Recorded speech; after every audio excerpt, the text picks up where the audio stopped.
వైఎస్ఆర్ జిల్లా ప్రొద్దుటూరు ఎమ్మెల్యే వరదరాజులు రెడ్డి తనయుడు కొండారెడ్డి 150 కోట్ల విలువైన 9.68 ఎకరాల భూమిని కాజేసేందుకు కుట్రలు మొదలుపెట్టారు.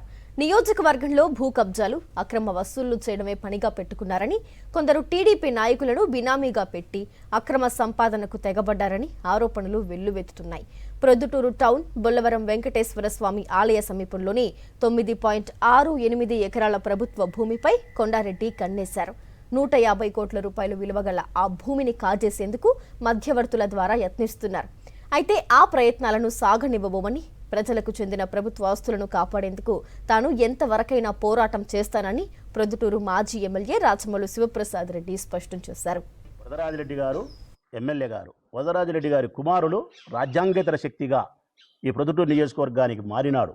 9 ఎకరాల 65 సెంట్ల కలిగిన భూమి యొక్క స్థితిగతులను తెలుసుకొని ఎవరి ద్వారా, చౌటపల్లె గ్రామానికి సంబంధించిన లక్ష్మిరెడ్డి ద్వారా, దొరసానపల్లె సర్పంచ్ మాజీ సర్పంచ్ భర్త అయినటువంటి మునివల ద్వారా ఇది పలానప్పుడు ల్యాండ్ సీలింగ్ యాక్ట్లో పోయింది, పలాని దళితులకు ఇది టెంపరవరీ డీగేటీ ఇచ్చినారు, ఇది కొద్దిగా వివాదాస్పదంగా ఉంది, ఇంకా దళితులు కొట్లాడుతుండే పరిస్థితుల్లో ఉండి మానుకున్నారు. ఈ భూమిని మనం టేకప్ చేస్తే, మన ప్రభుత్వాన్ని అధికారాన్ని ఉపయోగిస్తే, వ్యవస్థలను మనం మేనేజ్ చేయగలిగితే ఈ భూమిని మనము స్వాధీనం చేసుకొని అమ్మచ్చు.